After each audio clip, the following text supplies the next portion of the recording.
Although the Premier League is the most lucrative football league on earth, only one of the 10 most expensive transfers in the history of the sport involved the signing of a player by an English club. Whilst the world record transfer fee has been smashed 11 times since Alan Shearer joined Newcastle United in 1996, only once has it been set by an English club during that time. Meanwhile, Real Madrid have set new records 5 times since then alone. When you look a little further down the list of football's most expensive recruits though, the Premier League is very prevalent. There have been 19 arrivals at Premier League clubs that have cost in excess of £50 million, an amount that would have set a world record prior to 2009. Loyal subscriber Lashy Shoal suggested this video on Twitter, and if it proves to be popular, I could also make a video ranking every £50 million plus Premier League sale. If you would like to follow me on Instagram or Twitter, you too can do so. The username is just HITC Sevens on both platforms. Okay, just before I start, the players are ranked based on how good I think they were or are as signings, not on how good of a player I think they are.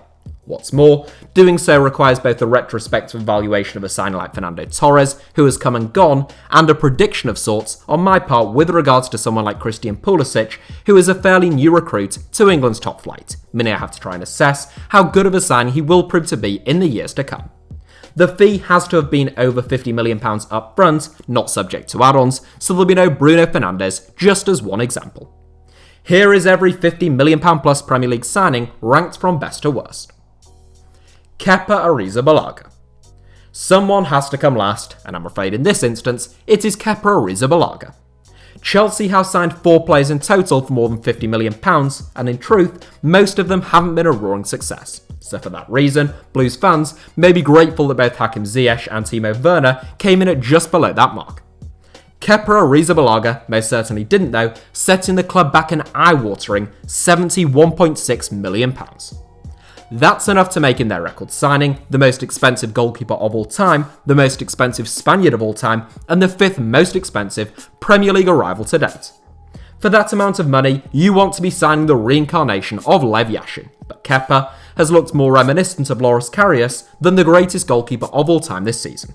Controversially, I don't think Kepa is actually useless, and I think he'll probably return to Spain at some stage, regain his confidence, and do quite well. But when he does, Chelsea will take an enormous financial hit on the 25-year-old, who they basically paid over £70 million to stand between the posts, watch the ball go in, and undermine the authority of their former boss, Maurizio Sarri.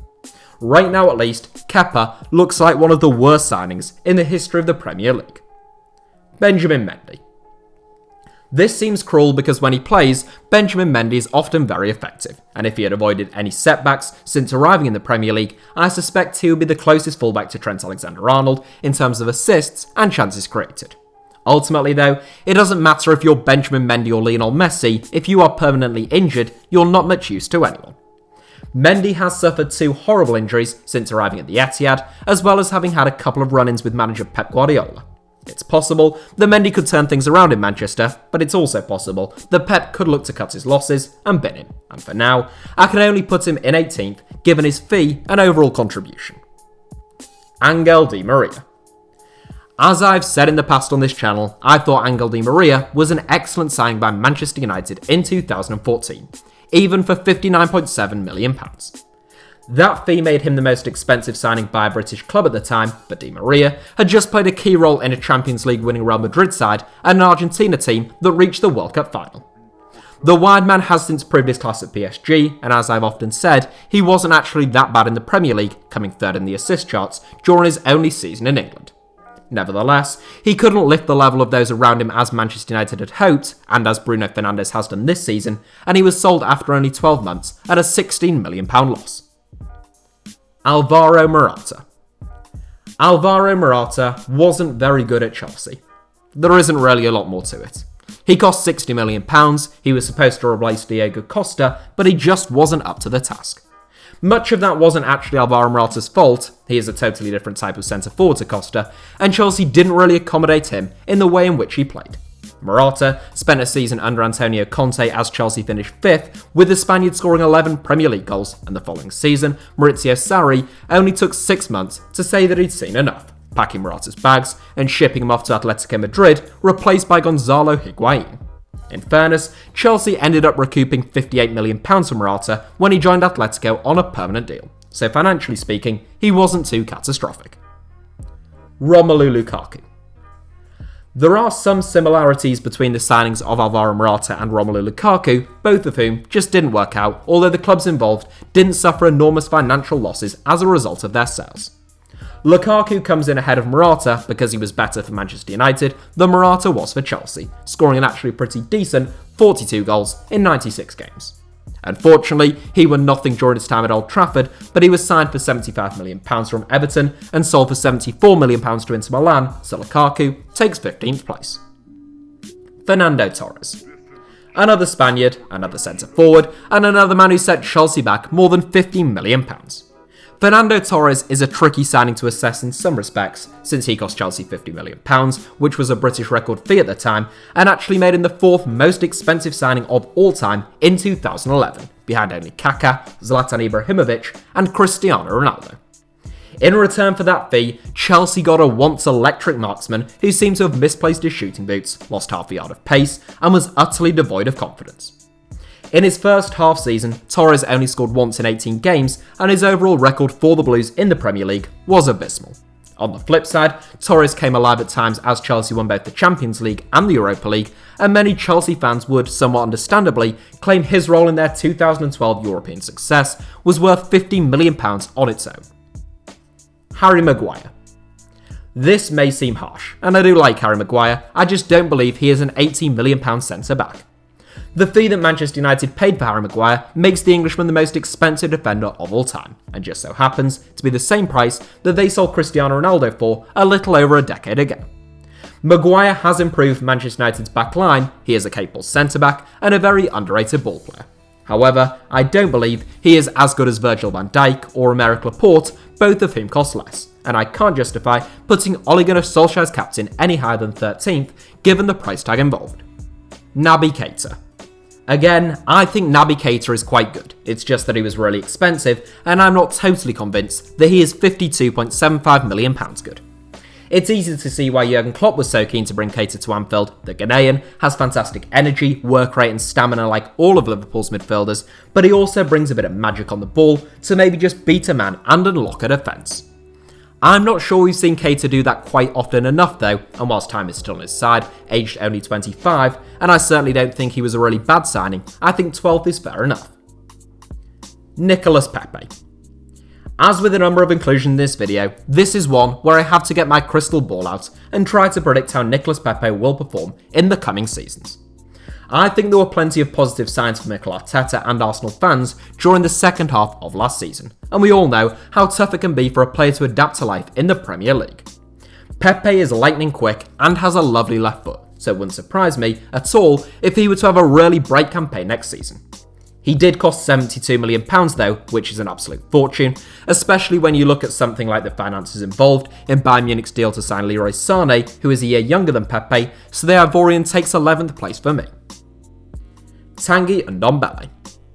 Another very expensive North London arrival from Ligue 1, who is yet to really make his mark in the Premier League, Tanguy Ndombele's fate rests almost entirely in his own hands. During his first season in the Premier League, Ndombele looked off the pace and even slightly disinterested at times, but his talent is enormous. A late starter, we shouldn't forget how sudden the Frenchman's rise has been, and a bit of settling in time is surely required. It's possible Ndombele could leave Spurs this summer with reports of strong interest from Inter Milan, but I think that would be a mistake. If Jose Mourinho can get the best out of Ndombele, I think he can be one of the most complete box-to-box midfielders in the game. So personally, I've put the £55 million man in 10th since I think he is more talented than Naby Keita, but it's anyone's guess whether he will make use of all that talent at Tottenham over the next few seasons. Riyad Mahrez. There are lots of people who seem to think that Riyad Mahrez has been a poor piece of business by Manchester City, but that just isn't the case. In terms of goals and assists per minute, he is virtually without peer in the Premier League since signing for the Citizens in 2018. Mahrez became the most expensive African footballer of all time in 2018 for £60 million, in a record since broken by Nicolas Pepe. In just 2 seasons, he has scored 25 goals and made 25 assists, and 50 goal contributions in 2 seasons for someone who rarely plays a full 90 minutes and is very often introduced from the bench is seriously impressive. MAHREZ is 29, so he's unlikely to improve a great deal over the next few years, and he's unlikely to have an enormous sell-on value. But he'll still do a brilliant job for Pep Guardiola, and is good value for a spot in 9th place, as far as I'm concerned. Rodri. Manchester City have the most £50 million plus signings of any Premier League team, with 5, and their most expensive signing of all time is Spanish midfielder Rodri. The £63 million that Manchester City paid for Rodri is a remarkable sum of money, especially when one considers that he had joined Atletico Madrid for less than £20 million only 12 months prior. Nonetheless, Rodri could still turn out to be a pretty shrewd addition, thanks primarily to the fact that he is still only 24 years of age. The 6'3" holding midfielder isn't the robust Fernandinho type of defensive midfielder, he is more like Sergio Busquets, or indeed Pep Guardiola, in the way in which he plays the game.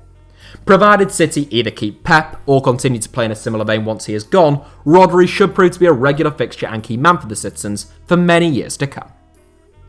Paul Pogba. Clearly, on talent alone, Paul Pogba would be closer to the top of this list, but by the same token, there will be many thinking 7th is far too generous based upon his contribution to Manchester United. In many respects, the signing of Pogba and how to assess it still hangs in the balance, despite the fact that the World Cup winner has already been at Old Trafford for 4 years. That's because the 27-year-old has had 3 seasons of mixed form, followed by this season, which he has spent most of sidelined through injury. It's a real possibility that Pogba could be a problem for Manchester United next season, or that he could combine with Bruno Fernandes to devastating effect and inspire the Red Devils to their best campaign since the departure of Sir Alex. Both would be pretty typical of Pogba, who takes 7th because even if he doesn't go on to have a brilliant season, Manchester United should still be able to sell him for a hefty amount. Christian Pulisic. As with a number of these inclusions, it is still very early days for Christian Pulisic, who had to be withdrawn through injury in Chelsea's FA Cup final defeat to Arsenal. That was a major loss to the Blues, as since Project Restart, Pulisic has been among the best players in the Premier League. Oddly enough, Pulisic has been much better than Eden Hazard this season, the man who he was signed to replace, and we ought not forget that the American is still only 21. He now looks a near certainty to be America's first truly top-class footballer, and he could well become the most important player in Chelsea's attack. 11 goals this season is better than anything Pulisic produced in the Bundesliga, and there's a feeling that the £58 million recruit is just starting to get going, so I think he may well prove to be a very good signing despite not having come cheap. Pierre-Emerick Aubameyang. Pierre-Emerick Aubameyang is not so much one for the future like Christian Pulisic, but his signing has still been so crucial to Arsenal. It must be concerning for Arsenal fans to think where their club would be without the signing of Aubameyang, given that he has scored 29 goals this season, including 22 in the league, and the Gunners still finished 8th. Aubameyang cost Arsenal £56 million, but he is the first world-class player that they have signed since at least Alexis Sanchez, and he has scored a tremendous 70 goals in 109 games for the club. Without Aubameyang, Arsenal may well have been a bottom-half Premier League team at some stage over the last 3 years, and he has been an inspired signing even for £56 million, so he comes in 5th. Aymeric Laporte. There's virtually nothing to split 3rd and 4th place in my book, so I did it alphabetically, meaning Aymeric Laporte comes in 4th. When Manchester City paid £57 million for an uncapped centre-back in January 2018, 1 or 2 people thought it was yet another example of reckless overspending. Incredibly, Laporte remains uncapped 2.5 years on, but that doesn't change the fact that he's one of the most talented and assured centre-backs in the world. It's difficult to exaggerate how much more comfortable and composed Manchester City look defensively when Aymeric Laporte is in their starting 11, regardless of who partners him. Even for £57 million, Laporte has proved to be a fantastic piece of business. Alisson. As I said, there's very little to split Alisson Becker and Aymeric Laporte in terms of who was the better signing as far as I'm concerned. Both were very expensive, but fixed long-standing problems within their sides and have proved to be more than worthy of their hefty price tags. Both teams are also far weaker when they're not around. Alisson set Liverpool back close to £67 million, briefly making him the world's most expensive goalkeeper, but he immediately improved the team significantly following a string of dodgy keepers. Alisson is now one of, if not the best goalkeeper on earth, and he's still only 27, meaning it's not impossible that he could have another decade at Anfield. For all those reasons, he takes bronze. Virgil van Dijk. Sticking with expensive Liverpool recruits who fix long-standing problems in the Red squad, Virgil van Dijk's £75 million fee seemed extortionate to many, despite the Dutchman having proved himself as a very capable centre-back for Southampton in January 2018.